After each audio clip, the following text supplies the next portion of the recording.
I am riding my horse and I'm gonna combo this guy. I'm cranky 90s. Who let this guy cook?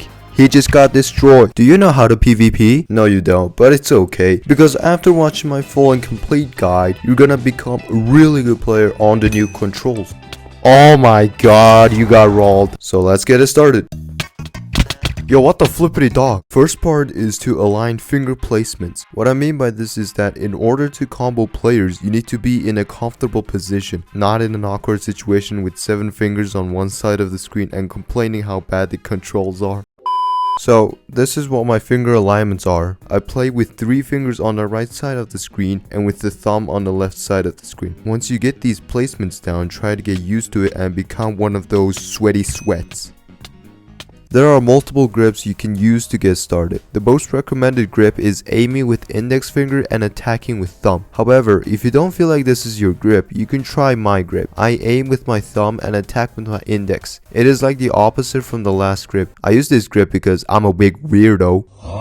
Another thing to note is that it's all personal preference. You can still be a good player with a different grip that styles your gameplay, so don't try to limit yourself. Second part is comboing players. Unlike Java, Bedrock has higher knockback, and higher knockback should be your advantage because a single projectile can literally start a combo and win. New controls also allows you to interact with items without any delay, unlike the old controls, so that is 2 upper advantages you have. Blocks are also a game-changing item. Seriously, what would you do if someone just plays blocks in front of you and throw off your aim and sprint? And not to mention block spammers. I don't want to talk about it, we've all been through this. So blocks are pretty much overpowered. You obviously want more reach, so you should always aim for the upper part of the opponent's body, because Minecraft is just like real life. In real life, when 2 people are standing still face to face, it is farther to punch someone in their leg rather than their face with your hands. You obviously cannot use your legs to hit players in Minecraft, so the best way is to hit players straightforwardly. Another way to hit players from afar is lower ground advantage. Just like the real life situation, the player is more elevated than you. They cannot reach your head while you can reach them and hit them in the legs. If none of these work, here's a few things to remember. Always sprint to get the first hit. First hit is super beneficial because if you deal the first knockback, they're going to get higher elevation, so just like the last tip, you have the low ground advantage. Strafing is also a really good way to mess up your opponent's aim. Move left and right to make your movements unpredictable so the enemies will not expect where you're going.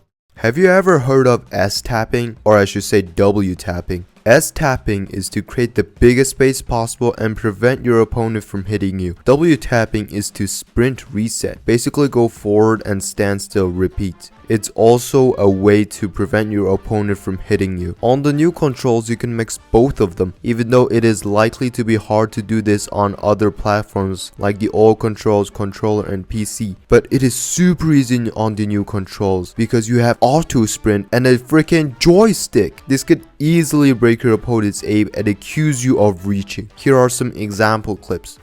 You can see he legit has that dog in him, bro.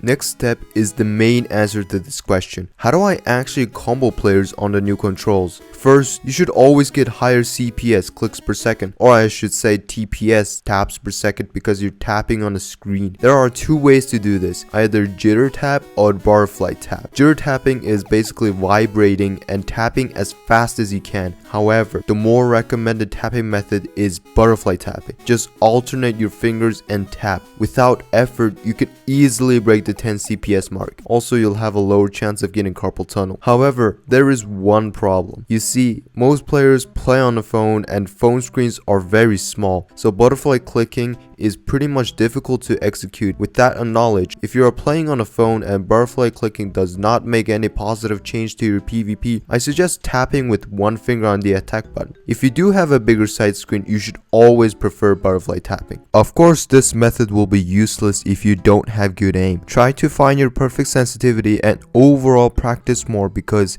you will improve your aim every day and not just overnight after watching this tutorial. Everything takes time, so be patient and your turn to shine will come eventually. Now you know how to combo, so the next step is maintaining the combo. Obviously you want your combo to be longer and get the most hits possible. First thing to prioritize is good aim and controlling your clicks per second. Now you're probably thinking, what the hell is this guy saying to control your CPS? Because when you start comboing a player, it is hard to keep up your aim while clicking at the speed of light, plus with extra movements like strafing, S tapping or W tapping. So you need to minimize clicks per second. When I combo players, I tend to time my hits. When players get hit, their player turns red. You cannot hit players while they are red, so timing your hits comes to play. After hitting a player, it takes approximately half a second till you can start hitting the player again. So how do you practice this? There is a solid way to practice this method. First, go to YouTube, search 120 beats per minute metronome, and click when the beat comes in every time.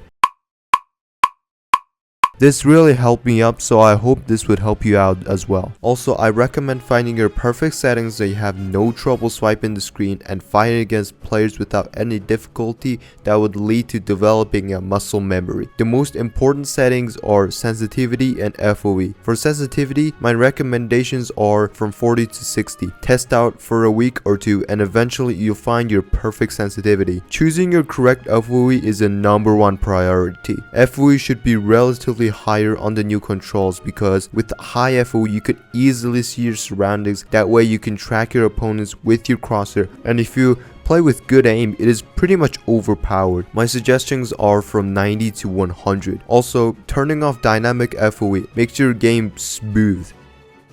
I'm not gonna talk about button size because it is primarily personal preference. Texture packs can also affect the way you play. Some people like short swords and some people like long swords, that's what he said. Using a custom crosshair also affects your gameplay. There are so many crosshairs on the internet and I suggest you to try out to practice your aim and make it more accurate. So yeah, I think I have run out of tips to share with you all, so that's going to be it for the tutorial.